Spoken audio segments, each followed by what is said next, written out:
Good evening, everyone. Welcome to the National Ovarian Cancer Coalition 2013 webinar series sponsored by Genentech. This evening, the National Ovarian Cancer Coalition and Meals to Heal will be presenting part 2 of a two-part webinar series, Nutrition on the Fast Track, Creating an Action Plan for the Healthy Living. The webinar will be conducted by Oncology Registered Dietitian Jessica Ayanada, Chief Clinical Officer with Meals to Heal. We're going to wait a couple more minutes before we begin. Thank you.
Good evening, everyone. Welcome to the National Ovarian Cancer Coalition 2013 webinar series sponsored by Genentech. This evening, the National Ovarian Cancer Coalition and Meals to Heal will be presenting part 2 of a two-part webinar series, Nutrition on the Fast Track, Creating an Action Plan for Healthy Living. We will be starting in the next few minutes.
Good evening, everyone. Welcome to the National Ovarian Cancer Coalition 2013 webinar series sponsored by Genentech. This evening, the National Ovarian Cancer Coalition and Meals to Heal will be presenting a part 2 of a two-part webinar series, Nutrition on the Fast Track, Creating an Action Plan for Healthy Living. The webinar will be conducted by Oncology Registered Dietitian Jessica Ayanada, Chief Clinical Officer with Meals to Heal. Jessica is currently responsible for all clinical operations at Meals to Heal, a complete solution to the needs of cancer patients, evidence-based information, access to credentialed nutrition professionals, and affordable delivery of fresh, healthy, well-balanced meals. Jessica, take it away. Welcome, everyone. We're really excited to give you some more information tonight and to help you put into practice some of the healthy techniques that we talked about a couple of weeks ago. In order to give people a little bit more time to join, what I thought I'd start with is a brief recap of what we discussed in part 1 of the webinar series. Some of the techniques we talked about in implementing a healthy cancer-fighting diet and lifestyle include several important key factors. First, we talked about limiting alcohol consumption to 1 drink or less per day. We discussed maintaining a healthy weight by limiting intake of fatty foods and including more high-fiber foods to help control your appetite. We talked about choosing more whole grains, how to look for a whole grain and read a food label properly. We talked about including other high-fiber foods like beans and legumes. We also discussed healthy fats outside of animal protein that include things like nuts, seeds, and fish. We also reviewed the importance of exercise and discussed the American Cancer Society's goal of getting at least 150 minutes of exercise per week. And one of my most important facts is eating at least 8 to 10 servings of vegetables and fruits per day of varying colors to try to pack in lots of good, healthy, cancer-fighting phytonutrients. And we also discussed lots of questions and answers related to making educated decisions when choosing a supplement or perhaps evaluating a food trend that comes up on the internet. So kind of keeping in mind these healthy cancer-fighting diet and lifestyle techniques, what we're going to review tonight is how to create an action plan and create this action plan given these guidelines for healthy living.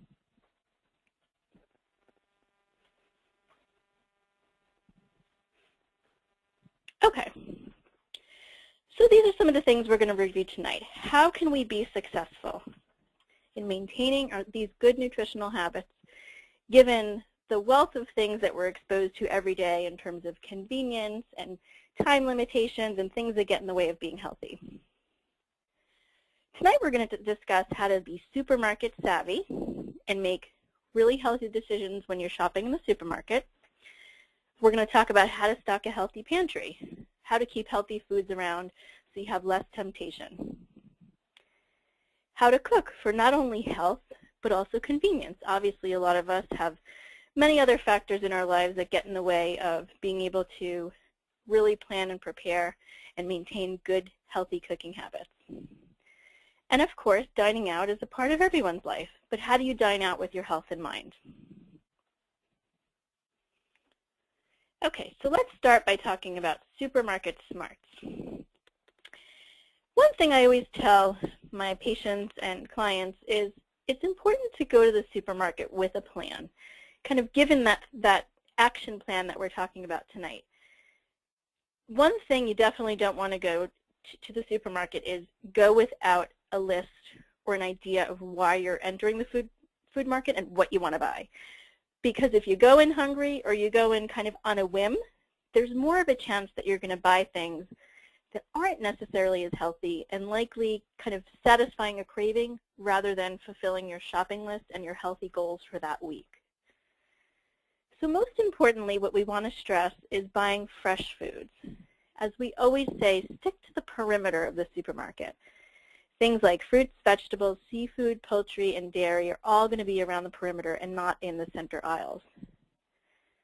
Seasonal produce is a great thing to look for because not only does it have the maximum amount of nutrition because it's picked in season and it's being sold to you in the season, but it also can help you control the cost somewhat because chances are, obviously in strawberry season, because they're more available, the cost isn't as expensive. And if you're shopping for the week or shopping several days in advance, think about buying produce a few days before it's ripe, just so that it doesn't spoil and you don't waste your money buying a lot of fresh produce that you're not going to have time to consume. Another great idea, and something that people don't always think about, is utilizing the freezer section. So as much as the perimeter is extremely important to a healthy shopping trip, the freezer section can be really valuable as well. And the reason for that is because you can locate things like frozen fruits, frozen vegetables, frozen lean meats and seafoods, things that won't necessarily spoil. So if you're not really sure what your menu is going to be for that week, or you want something that's going to last a little bit longer, frozen fruits and vegetables are actually a really great option. And believe it or not, they can actually have more nutrition than their fresh counterparts. And the reason for that is that they're flash frozen at the peak of ripeness. So in fact, that freezing process helps them to maintain a maximal nutrition quality. So if someone, let's say, who likes to have smoothies every once in a while, but you don't always have a container of blueberries handy, frozen blueberries would be a great option to keep in the freezer. The same thing with things like fish and chicken. You know, obviously we talked about including more fish in our previous webinar, and I kind of mentioned that earlier in my recap.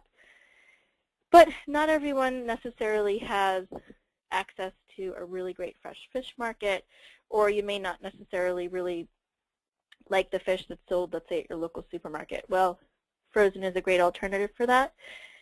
Even in some of the bigger bulk stores around the country, you can buy kind of like a bulk package of, let's say, frozen tilapia, frozen salmon fillets that are wild, that are healthy, and that you can use as needed and have them stocked in your freezer.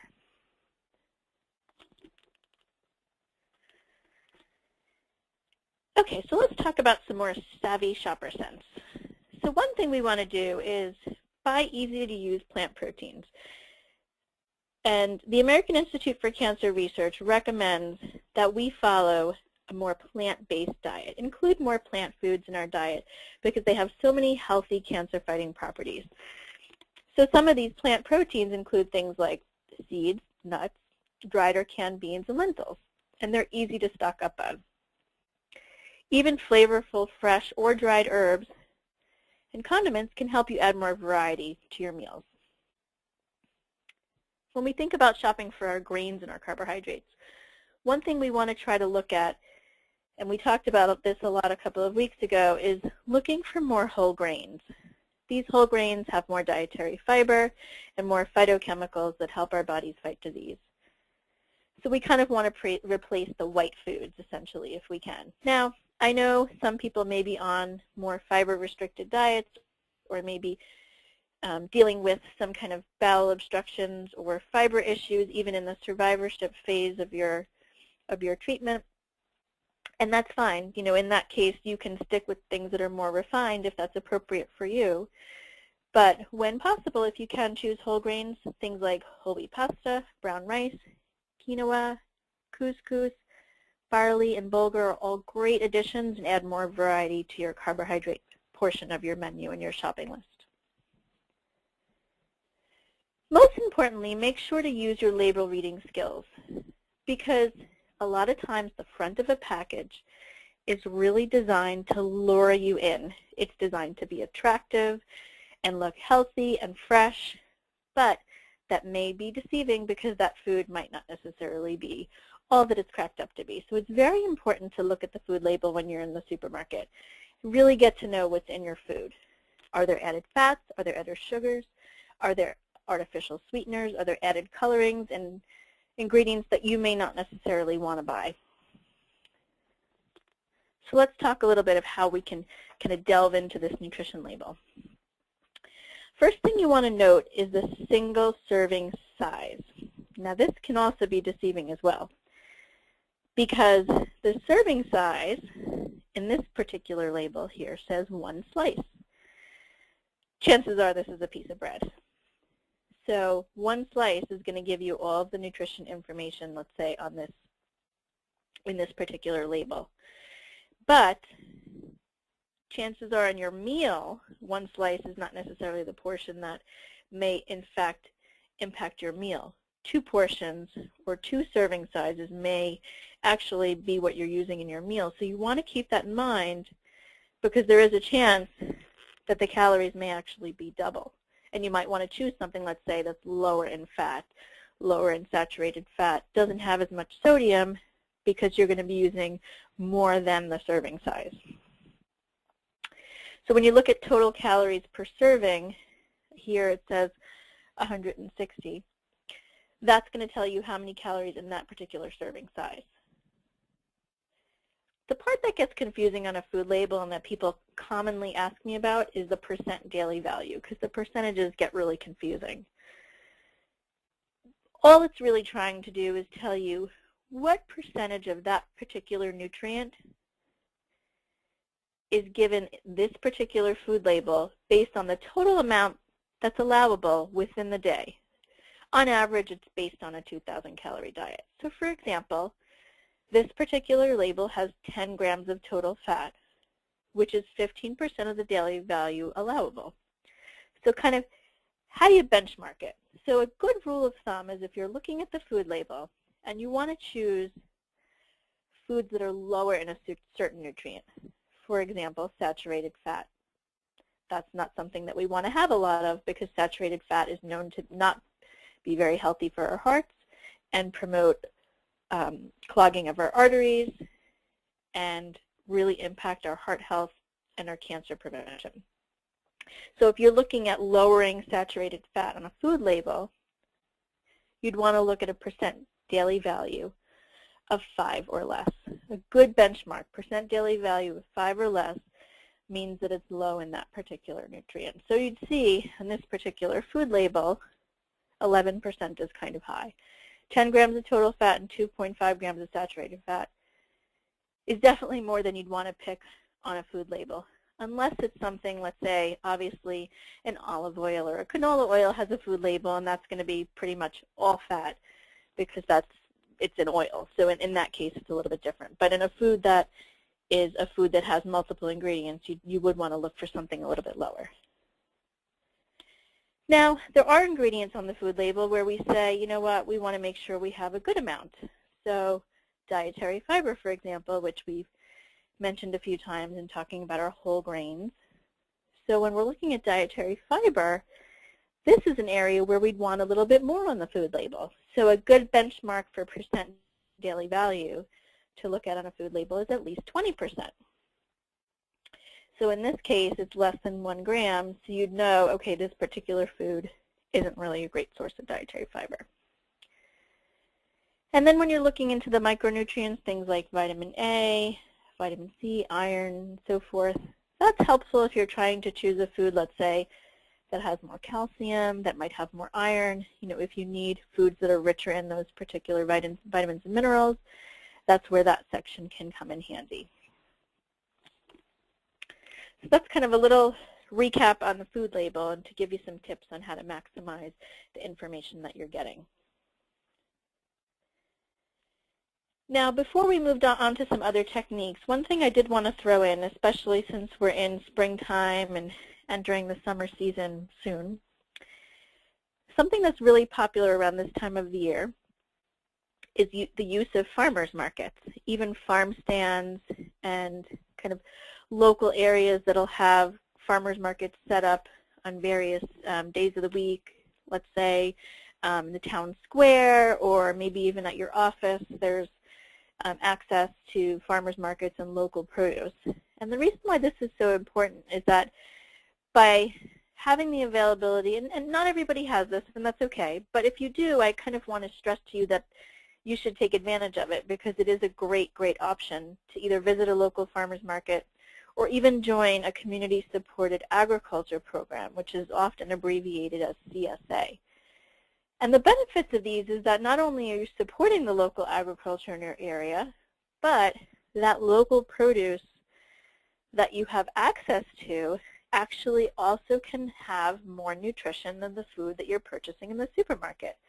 And the reason for that is because the time it takes from the farm to the table is significantly less than the produce that you're finding in the supermarkets. Often the produce in the supermarkets is coming from South America and other countries, you know, where the supermarkets are accessing and getting their distribution. So if you think about the time it takes, let's say, to travel from South America and then actually sit on your supermarket shelf, is definitely a lot longer than the time it would take from your local farm, you know, to get into your house and prepare a meal with that produce. So if you have access to a local farmers market or CSA, and you can use the link mentioned here on this slide, you can actually put in your zip code and locate a farmer's market in your area. So that's a great thing to take advantage of at this time of year because it really can help you have access to foods that have the most optimal amount of freshness and the most optimal amount of nutrition.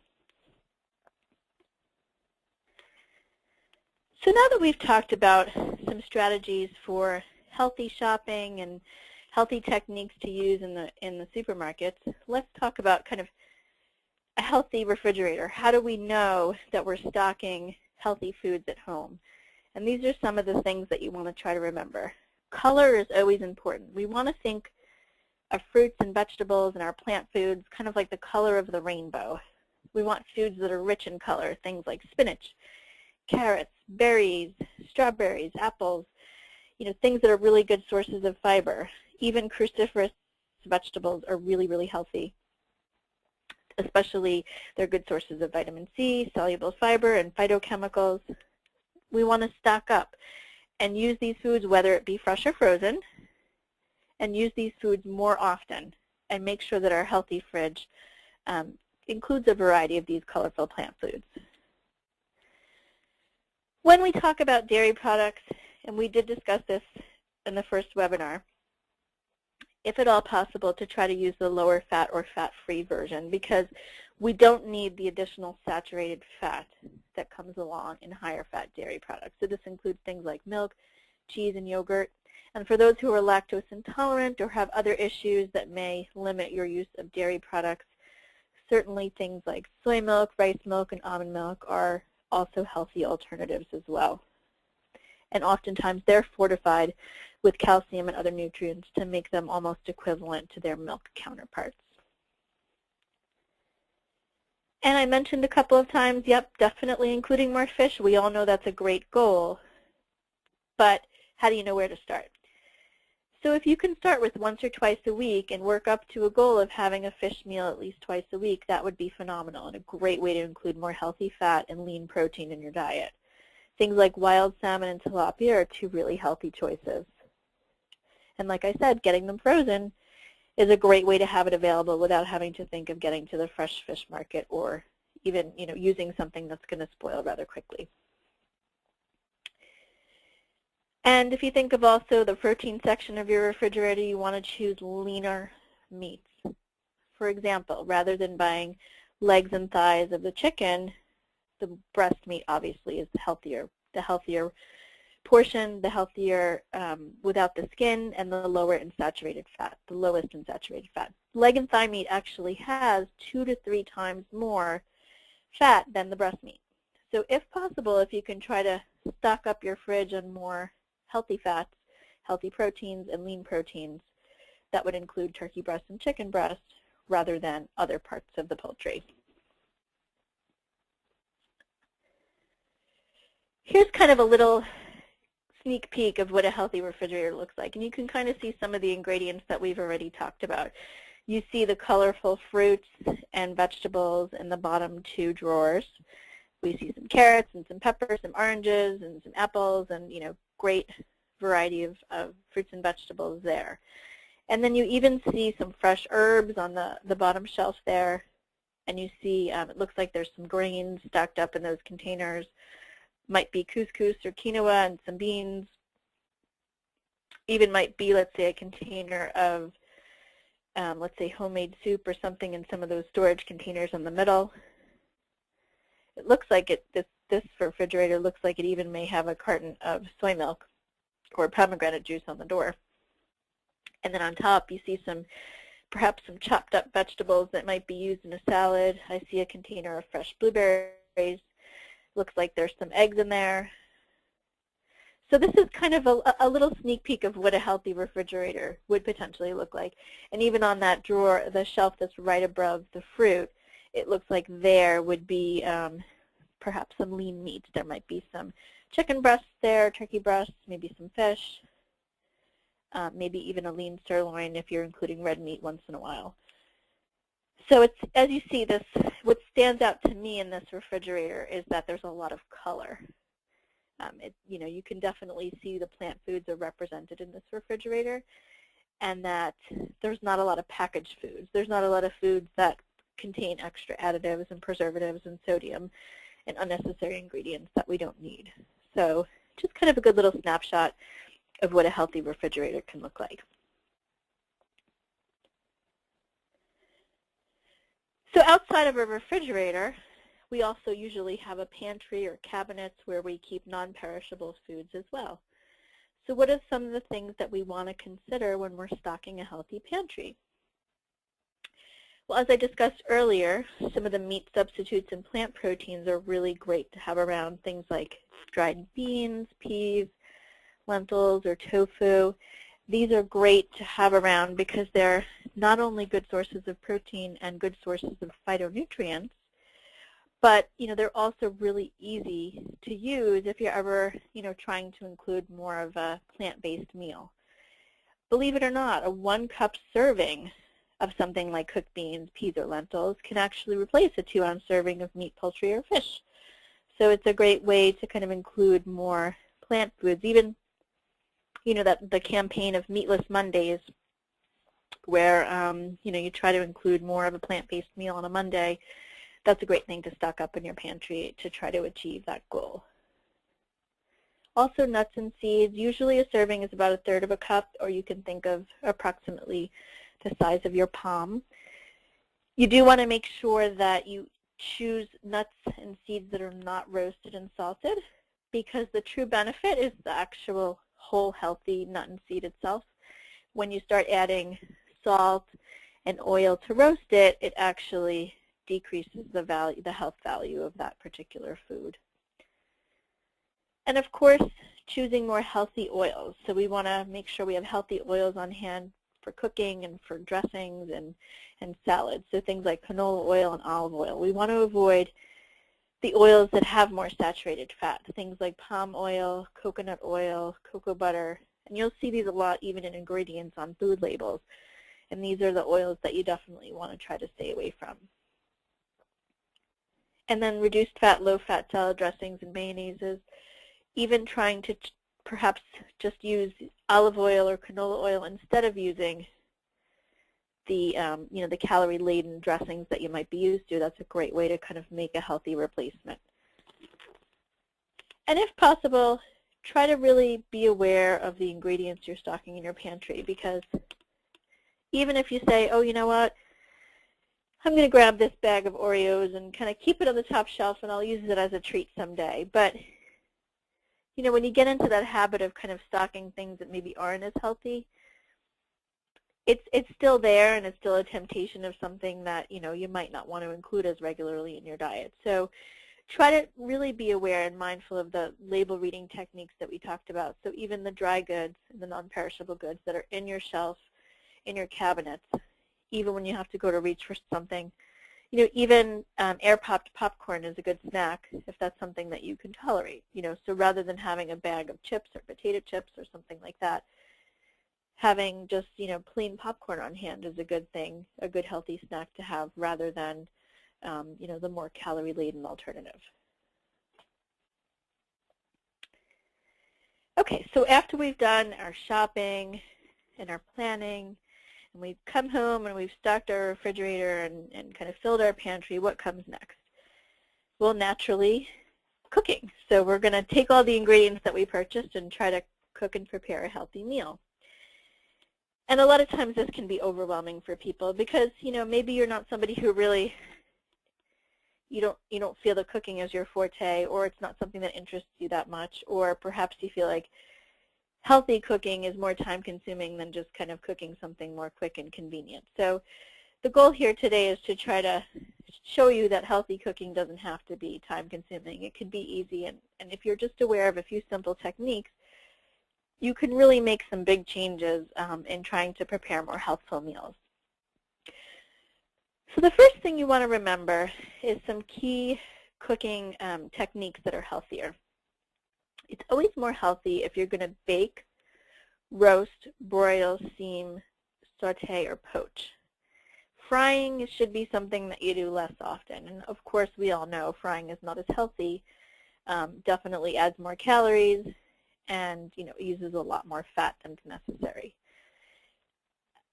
The only type of frying because it has the word frying in it, it shouldn't have a negative connotation, but stir frying is usually the quickest method of kind of, let's say, stir frying meat or tofu and vegetables together. And because it's cooked rather quickly, you don't need that much oil in order to, gently sear the vegetables that are in that kind of process. Stir frying is actually the one kind of frying that we do condone.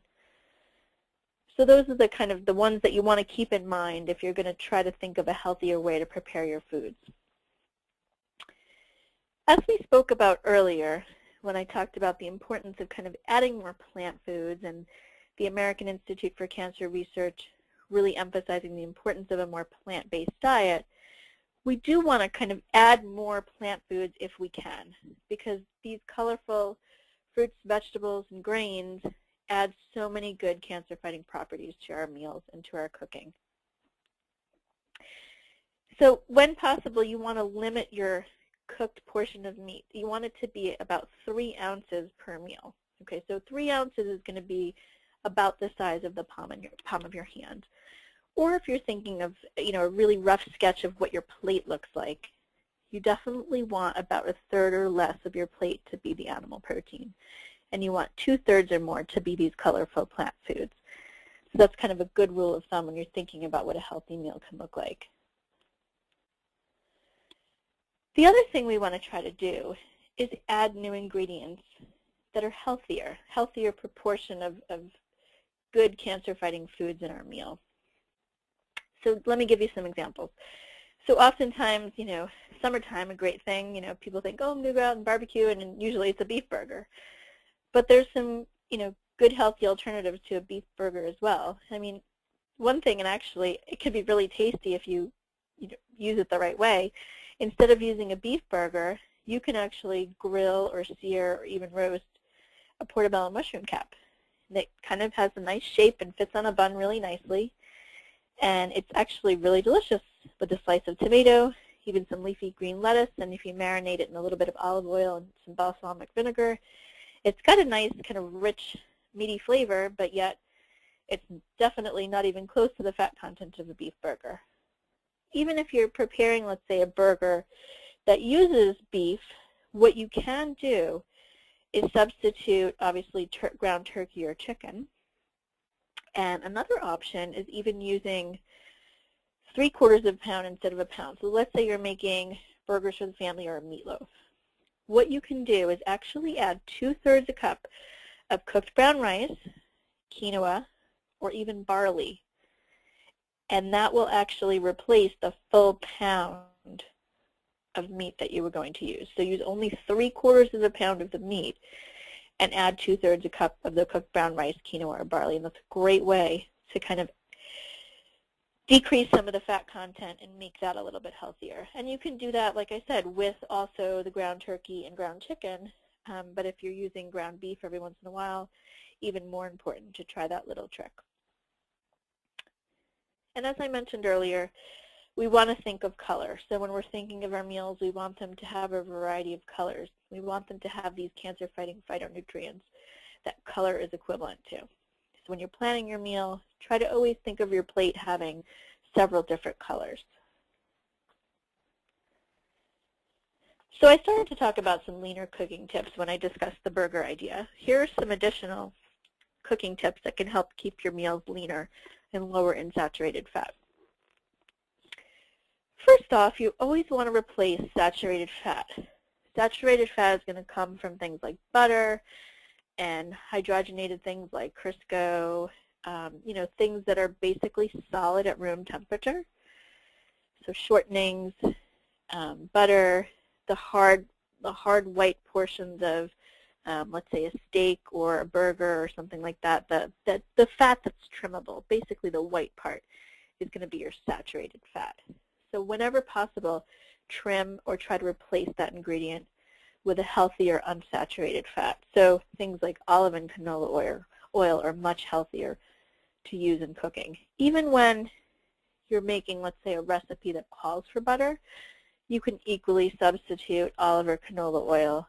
And usually it tells you on the package, even in like a cake mix, for example, or a bakery mix, how to substitute a healthy oil for that butter.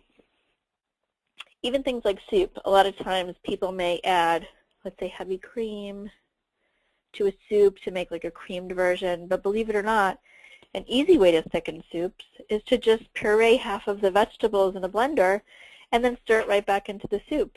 You can even stir in a bit of skim milk or evaporated milk and then totally cut down on any unnecessary fat added to that soup. Anytime a recipe calls for sour cream, low-fat yogurt, or even non-fat yogurt is a great substitute. And even making sandwiches and things that call for mayonnaise, low-fat or non-fat mayonnaise, can greatly reduce the fat content as opposed to the alternative full-fat mayonnaise, especially when we're thinking about summertime, making healthy salads and pasta salads and things like that is a great way to think about cutting back on unnecessary added fats. So when we're talking about dairy and seasoning and kind of including that into our recipes and into our cooking, here are some other ideas that you can keep in mind. Anytime a recipe or egg dish calls for eggs, you can always substitute with egg whites instead of egg yolks. And the actual standard is 2 egg whites for each egg yolk. So that's kind of a good technique to keep in mind if you wanted to cut down on the fat a little bit. And as I mentioned just before, anytime a recipe calls for a dairy product, try to use either the low-fat or fat-free version of whether it be the milk, the yogurt, or the cheese. Especially the cheese. A lot of times, you know, they make low-fat cheese nowadays that is so tasty and melts really nicely. It's not like what you would think that it was maybe 10 years ago, even 5 years ago. The food industry has really made low-fat cheese quite tasty, but yet a lot lower in saturated fat. So it's a great substitute when a recipe calls for cheese.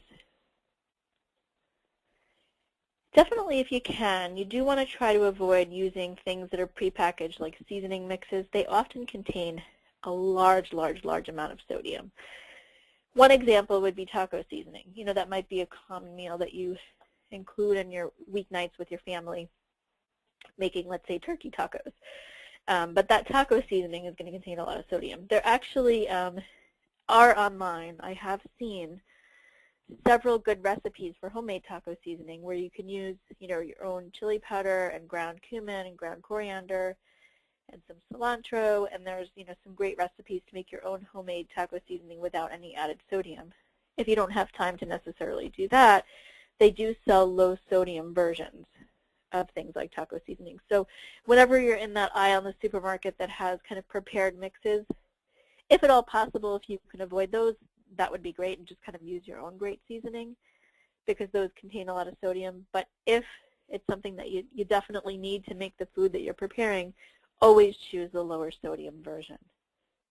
And then when possible, if you can use fresh herbs or dried herbs, that's always preferable because not only do those herbs contain helpful plant chemicals and cancer-fighting phytonutrients, but they're also just healthier for you in general. You can grind herbs with a mortar and pestle, so even just kind of crushing them together and maximizing the freshness and the flavor. Or you can even kind of dry them yourself, grind them up. Things like thyme, rosemary, marjoram, they're actually great ways to give dishes really nice flavor. And they're not super pungent, they're not spicy, you know, they're not, they really mix well with a lot of different kinds of foods. So try to kind of keep your mind open to different spices and herbs that maybe you weren't accustomed to using before. It'd be a great way to add more flavor without having to add extra sodium. Vinegar, citrus juices are also really good flavor enhancers to keep in mind. It's just important to remember to use them at the last moment. So for example, vinegar is really great used on vegetables, things like leafy greens.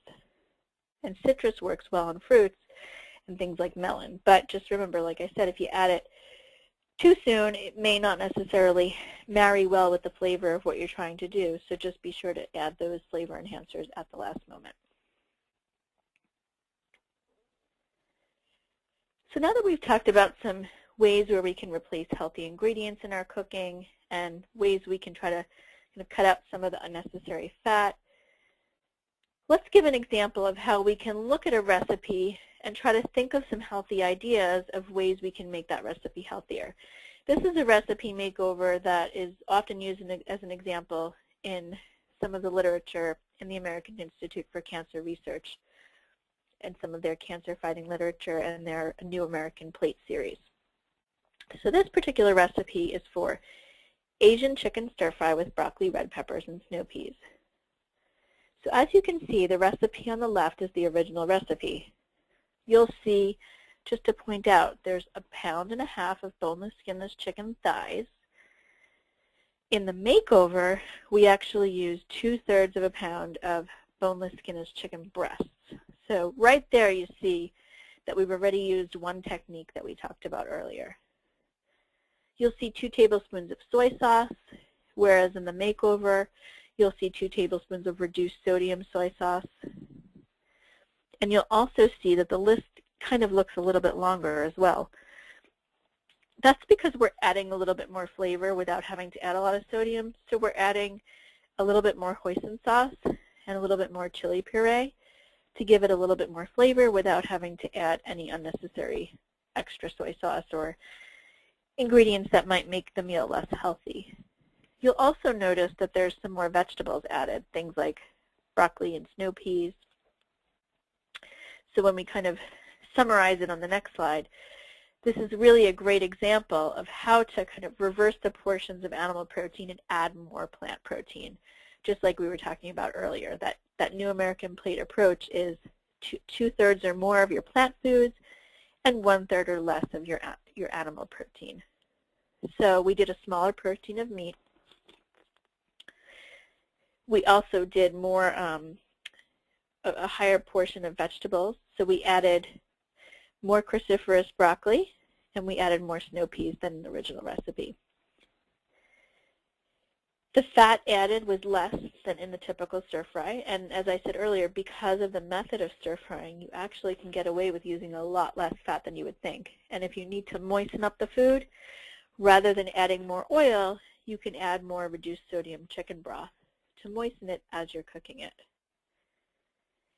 And as I pointed out before, we used lower fat chicken breasts instead of the chicken thighs. And then we added more of those intense flavors rather than adding more fat and more sodium from things like soy sauce and added seasoning mixes.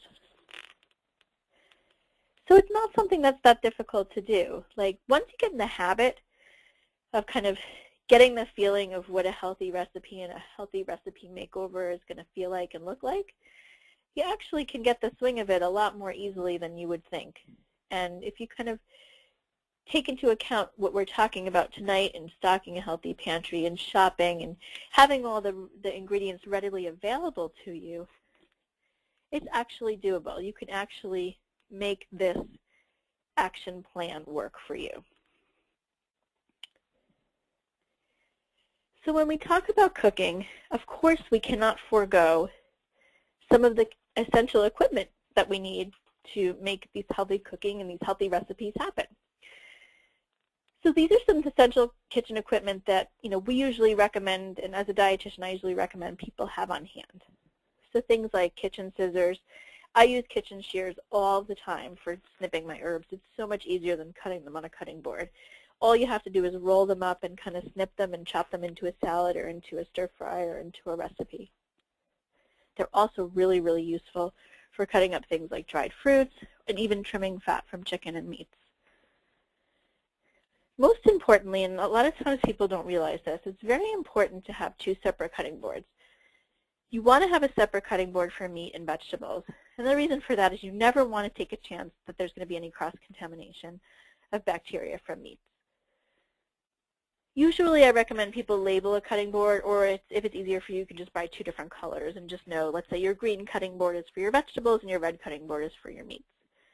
Plastic cutting boards are most useful because they can actually be run through the dishwasher. If you have cutting boards that are made of wood or other materials, they're a little more difficult to sanitize because usually you have to use a bleach solution and scrub them, and it's definitely more labor intensive. A collapsible vegetable steamer, usually it fits in a medium saucepan. That's a really great tool to have because you can easily steam vegetables, use them for salads and side dishes, and it's a great way to cook them, maximize the flavor, maximize the nutrition without having to overcook them and kind of leach out any of the nutrients.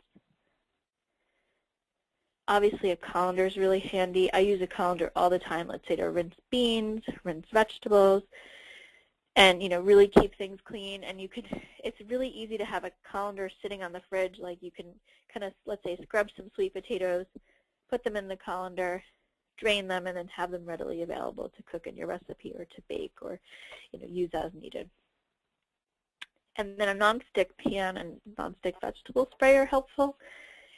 But I do get a lot of questions about nonstick pans these days, simply because a lot of my patients and clients are often concerned about the Teflon and, let's say, chemicals that are used in nonstick pans. So one thing you can look for is something called a non-PFOA pan. And the PFOA is usually the chemical that's used in the nonstick surface that can potentially have health implications. So they are making more and more brands now that are made, let's say, with ceramic or other coatings that are much, much safer and make it easier for you to cook in a nonstick surface and not have to worry about any potential chemicals that may be lingering.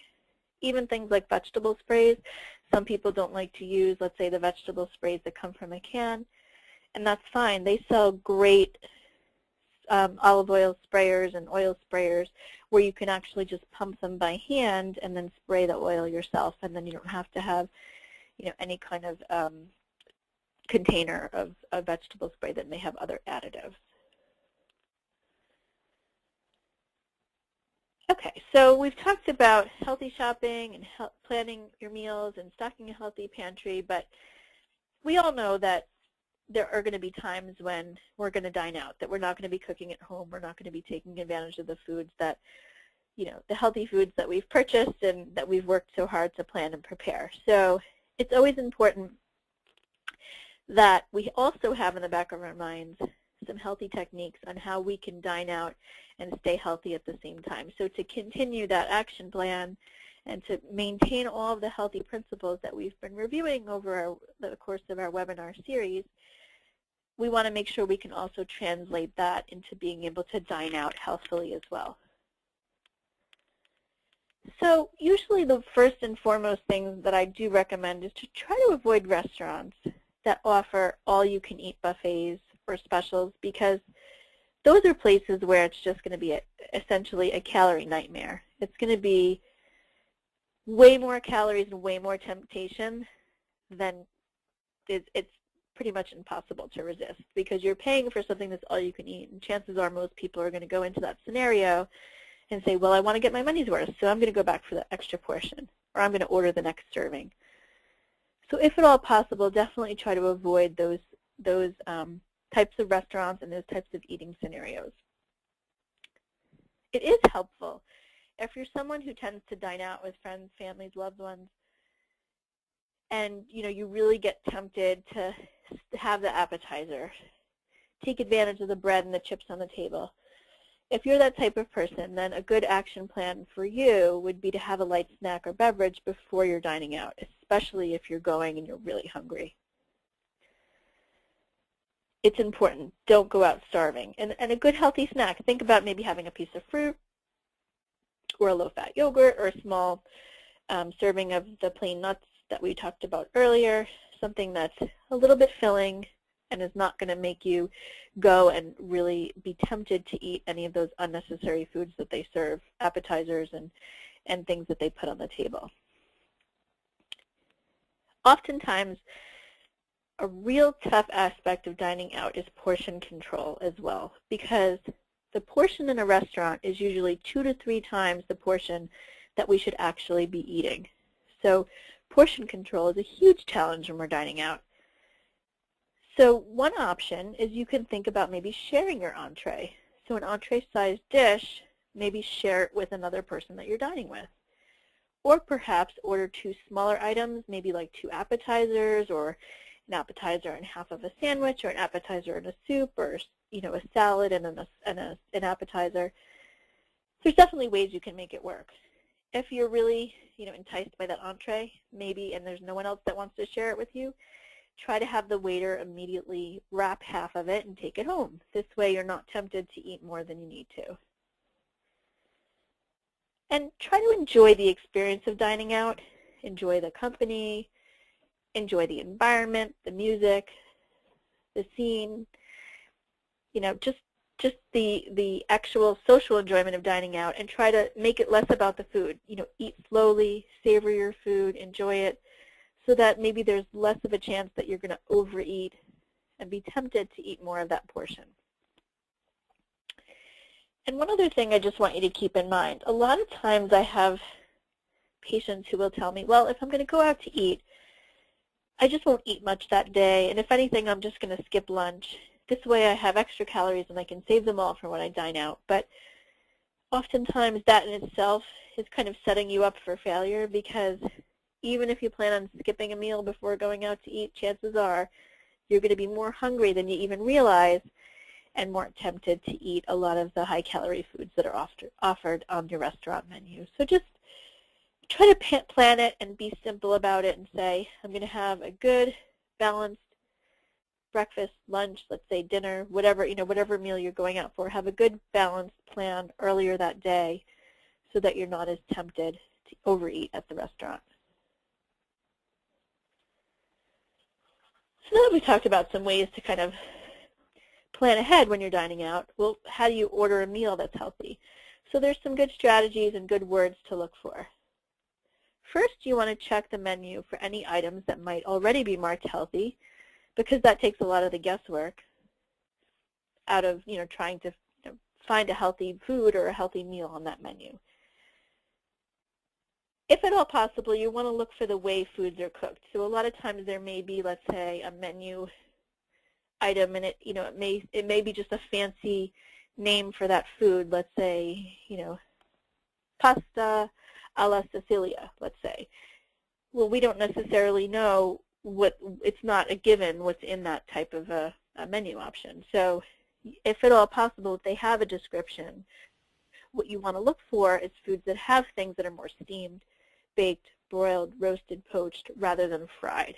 So let's say that pasta dish is made with chicken breast, but it says chicken cutlet.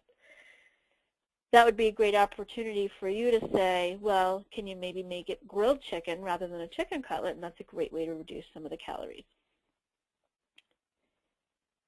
Even things like sauces and gravies and dressings, that's an easy one, because you can always ask for that on the side, especially salad dressings. It's a great way to ask for salad dressing on the side so that you can control the portion of the dressing on your salad. A really neat method is just to take your fork, dip it in the dressing, and then dip it in your salad. You'll still get plenty of taste of the dressing without having to have the salad doused in it.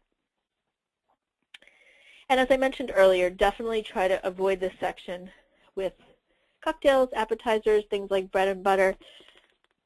Try to just hone in on the menu and try to find the one food that you're going to eat. And salad bars, too, you have to be mindful, because even though salad bars have a healthy connotation, even a salad bar can have a lot of unhealthy options. And if you're loading up on things like macaroni salad, potato salad, they may have roasted nuts, they may have a lot of, like let's say cheeses and things like that. If you're putting a lot of those unnecessary ingredients on your salad rather than more of the vegetables and fruits and leaner foods, that also can add a lot of calories that you don't necessarily need.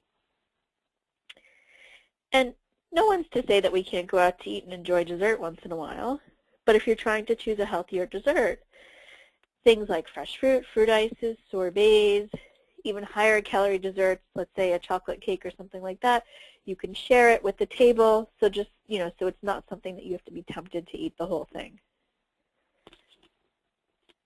And it's possible, once you get into the habit of looking at the menu a little bit differently and dining out with a little bit more of your health in mind, it actually becomes a really natural process each and every time you do it.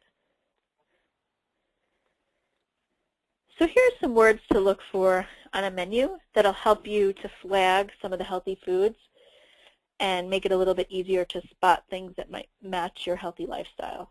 So as I mentioned earlier, you want to look for things that are baked and broiled, braised. Those are all, actually all of the B words that are good to look for healthy cooking techniques. Even something that's a consommé is usually made in a broth rather than a heavy sauce. Similarly, something cooked in its own juice rather than a gravy is usually healthier. flank or sirloin or leaner cuts of meat. Things that say garden fresh or full of vegetables are always a great option. Grilled, marinara, poached, as opposed to Alfredo and Parmigiana and things like that. Even roasted vegetables as opposed to, vegetables that may be doused in, let's say, butter or cheese or sauce.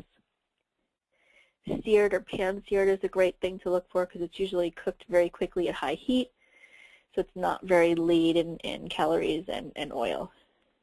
Steamed is always a great option, especially at an Asian restaurant. Rather than having something doused in a heavy sauce, you can actually ask for it steamed instead and ask for the sauce on the side. And of course, as we talked about a few times already, stir fry is also a really good option because it usually means that it's cooked with a smaller amount of oil. So now that we've talked about so many different techniques that can potentially stir your appetite for health and to really, kickstart and jumpstart your action plan for healthy living, what are some of the next steps that you can take? We've actually created a resource tip sheet for you, and after the webinar this evening, we will actually make that available to you through email, likely at some point this week. So it's going to be a PDF tip sheet that will have a review of kind of all of the techniques that we've talked about over the course of the past 2 webinars, and will include some tips on healthy dining out and healthy eating, and we'll also give you some good internet resources that you can utilize as well. There are some good web-based resources listed in our tip sheet as well that will include things like calorie and physical activity monitoring and healthy eating for cancer prevention and wellness as well. Outside of the tip sheet, you're also encouraged, if possible, to meet with a local registered dietitian because, of course, I've been able to give you a lot of great tips over the course of the past 2 webinars, but it's most helpful if you have the opportunity to sit down with somebody and make an individualized plan and address your specific nutritional needs. It's really easy to locate a registered dietitian. On our website, which I'll show you on the next slide, the Meals to Heal website, we have access to the Oncology Nutrition Practice Database, where you can find an oncology dietitian in your area. Or if you're looking for a general dietitian, you can also go to the American Academy of Nutrition and Dietetics, which is really easy to remember. It's eatright.org.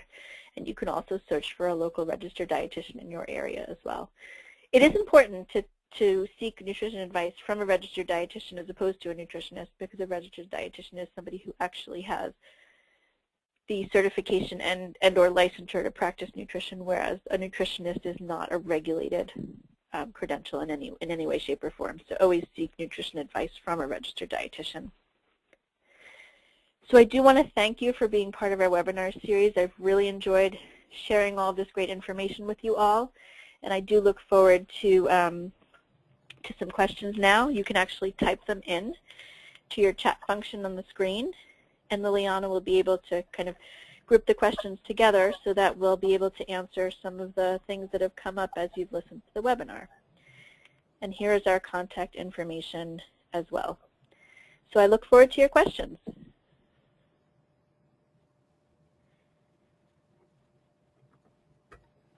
Jessica, I have a question here. It's in regards to sugar. And avoiding sugar, they find a lot of products containing Splenda. How do you avoid sugars and these products? Is there anything better as a substitute?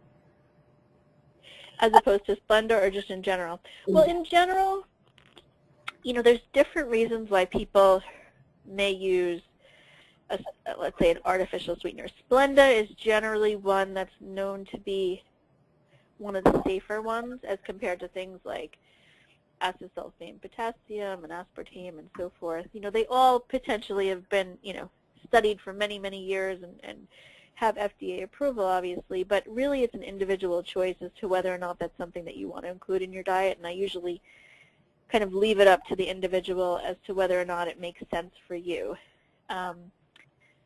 It's not to say that they're not safe, it's just a matter of if that's something that you want to use. It's an ingredient that's obviously not natural. So you could potentially think about using a more natural sweetener, something that has more potency, sweetness to it. Something like stevia is actually a natural sweetener that's very, very potent in sweetness, so you don't have to use a lot of it at all. And it comes from a natural leaf, so it's not anything artificial at all.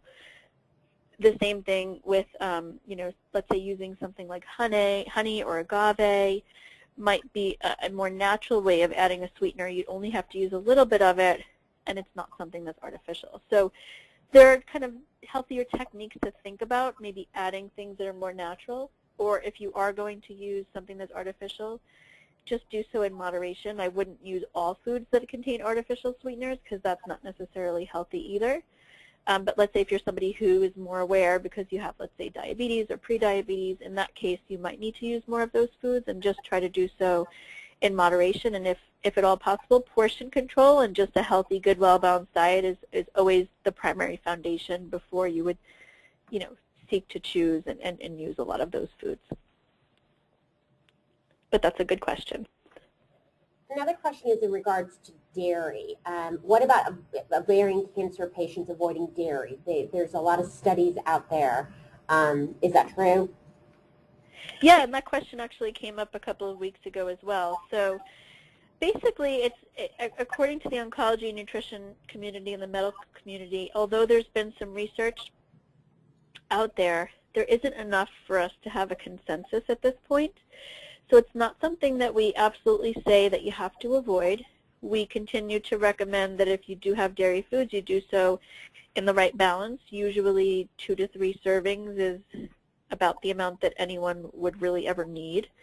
And if at all possible, if you're somebody who is concerned in any way, shape, or form, you can talk to your medical team and your specific nutritionist about your individual case, because there are lots of other great substitutes as well if that's something you feel more comfortable with and it makes sense for you and your medical history and your lifestyle. But it's really not necessarily the dairy itself that's particularly been linked in any way, shape, or form. Some of the things that have been studied are the type of carbohydrate, the type of sugar that's in the dairy foods. And it's also, like I said, the amounts, the quantity that people are eating, let's say, in their daily diet. So I would say as long as you're trying to use low-fat or non-fat dairy products, that's of utmost importance no matter what, because you don't need the extra saturated fat. And we know that the extra saturated fat is not healthful. And then if you're still questioning whether or not it makes sense for you, like I said, speak to your medical team. But there really is no conclusive consensus that it has to be avoided at this point. I would say just include it in moderation and in balance with the rest of your diet if it's something that you do include, because you don't necessarily need more than 2 or 3 servings per day, depending on your calcium needs. And there are acceptable substitutes if you're somebody who is choosing to include, let's say, soy milk or rice milk or almond milk and things like that. Here's another question. Do you recommend organic fruits and vegetables over conventional? That's a great question. Believe it or not, there have been a lot of studies looking at conventional produce versus organic produce, and we know that in the large studies looking at cancer prevention that fruits and vegetables are beneficial whether they're organic or not, and simply because they have so many important cancer-fighting ingredients. So it really comes to a matter of kind of personal preference and what makes the most sense for you. So a lot of times organic, although nowadays it's becoming more mainstream, organic can be more expensive. So not everybody can afford to buy organic fruits and vegetables, and that's okay in itself, because like I said, we would rather you eat fruits and vegetables even if they're not organic, because they're so important in a cancer-fighting diet. If you can afford to choose, let's say, some organic, a great reference point would be the Environmental Working Group. I think their website is ewg.org. They have a list of the dirty dozen, let's say the top 12 fruits and vegetables that have more of a chance of being contaminated. And they also list the clean 15, which are the 15 cleanest most fruits and vegetables that you can feel comfortable. Let's say, okay, these I don't necessarily need to worry so much about choosing organic. So that's a great starting point, but definitely a really good question, and it's a common question that comes up. But like I said, the most important thing is that fruits and vegetables are so important to eat whether they're organic or not. And that's the most important place to start. Another question is it true that foods like cayenne pepper, ginger, or garlic are rich in cancer-fighting agents? Can you just repeat the foods again? Cayenne pepper, ginger, or garlic are rich in cancer-fighting agents? Oh yeah, absolutely, absolutely. Like as I mentioned, like a lot of the herbs and spices that we use are also plant foods. So these herbs and spices also contain really healthy cancer-fighting plant chemicals or phytonutrients that are helpful to incorporate into a cancer-fighting diet. So absolutely, even though garlic is a white food, it's still considered a color. It's a color that we consider as part of the spectrum of colors that you want to include in your variety of fruits and vegetables. And the same thing with things like ginger. Absolutely, ginger is a great addition if you can use it, let's say, ground up in a stir fry or in a soup or making ginger tea. Or we even have a great recipe on our website that has it's a ginger granita kind of for summertime. So ginger is a great food to include as well, and has lots of anti-inflammatory properties as well as anti-nausea properties. And then same thing with cayenne pepper, is known to reduce inflammation. Of course, not everybody can tolerate the spiciness of it, but for certain, if you're including that in your variety of flavorings and spices, those are all really great things to include.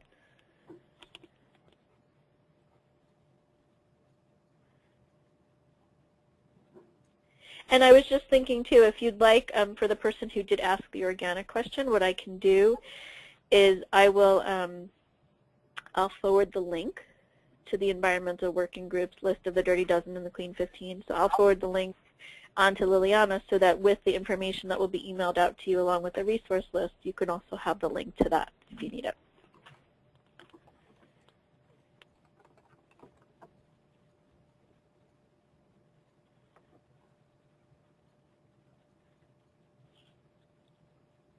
Jessica, that was the last question I had. Are there any other questions?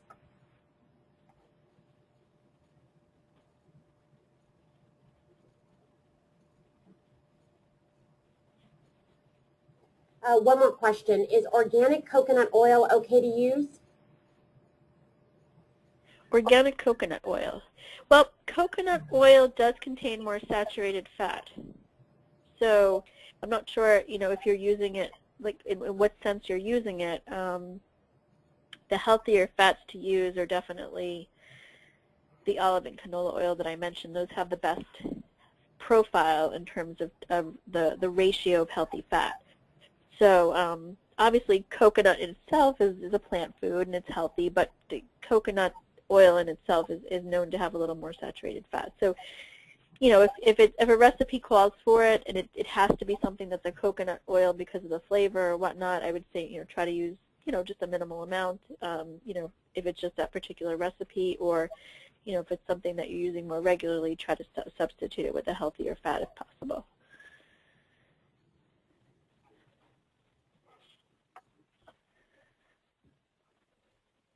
Does anyone have any more questions?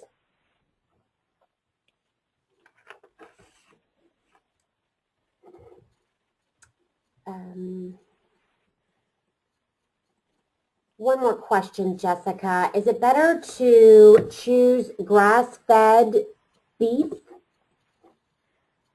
Well, that's a really good question. That's something that's become more popular in the past few years. And the reason why grass-fed beef is touted to be a little bit healthier is because of the way the cows are fed. Obviously, they're grass-fed, so they're not fed the same kind of diet that a regular cow is. And the reason for that is it's pretty much being fed vegetarian. So essentially, a grass-fed beef should have a healthier fat profile as opposed to regular beef. So yes, it's healthier, but it's not an absolute requirement because, of course, we're encouraging that you limit your red meat to begin with and not eat as often. So if you could only afford regular beef as opposed to grass-fed beef, the trade-off is that you're just having it less often to begin with, or kind of trimming it down from your diet. But if you can afford it, it's definitely a healthier option because the way the cows are fed essentially makes the quality, the quality and the nutrient value in terms of the fat content of that beef definitely makes it healthier. Another question on that vein is, how safe is turkey bacon and turkey sausage? So turkey bacon and turkey sausage are obviously made with turkey, which is a little bit leaner than their beef and pork counterparts. But what you do want to remember is that it's still bacon and it's still sausage. So even though it's a turkey version, it's still going to have more fat than using something leaner or potentially just using it more sparingly, and it's also going to still have more sodium. You know, it's still a sausage even though it's a turkey sausage. So it's a food that should be more of a sometimes food rather than something you're using more regularly. It is lower in saturated fat, but it still does contain fat and sodium. That's not necessarily something you need to include regularly as part of a breakfast. And the last question is, how important is it to eat grain? I missed the last part. How important is it to eat grain? Yeah, I'm still not understanding it. How important is it to eat grain? Eat grains? Mm-hmm. Oh, okay. Eat grains. Yeah, grains, a variety of grains are very important because ideally, you know, our bodies need a good portion of our diet should come from carbohydrate-containing foods because those are the foods that give our body energy, right? So we don't want it to be from refined carbohydrates, things like white rice and white breads and white pastas, because those don't have the added benefit of that whole grain. So a variety of whole grains, things like bran and brown rice and bulgur and quinoa and millet and couscous, all different kinds of grains actually give us a variety of different kind of plant nutrients, those phytonutrients, because they're all essentially good plant foods that have a lot of good healthful properties, but they also give us good dietary fiber that the refined grains don't give us. And the reason for that is because they're not polished, so the grain is whole. It's not the outer part and the healthful part of the grain where all the nutrients are is not removed in the food processing. So it's important to try to use a variety of grains and not just stick to the same old, let's say, whole wheat pasta and brown rice, and to think outside the box a little bit, because those other grains are also giving you a good variety of nutrients and cancer-fighting plant chemicals as well.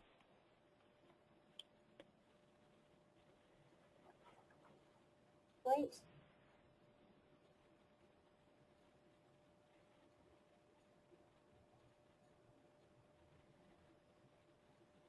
The question was, someone clarified the question. The question is about isn't about whole versus refined grains, but grains versus vegetables.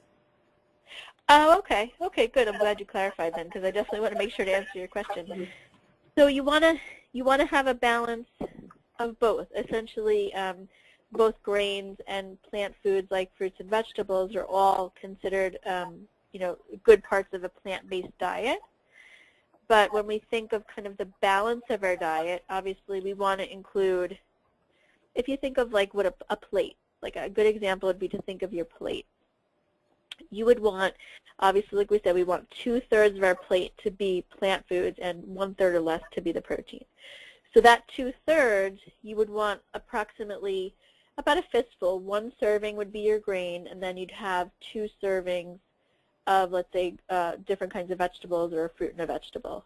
So if you think about approximately like serving size of a grain, you'd think of approximately the size of a fist or a baseball is a good rule of thumb when you're thinking about what a portion of pasta or a portion of rice or like a baked potato should look like on your plate, as opposed to the fruits and vegetables are generally lower in calories depending on how we're preparing them, obviously. If we add a lot of oil and things like that, they're not, but as the food in itself, those are a lot lower in calories, and we can usually have more room for those foods as opposed to overdoing it on our grains. Even though grains are so healthy and full of fiber, you still want to be aware to have the right portion size.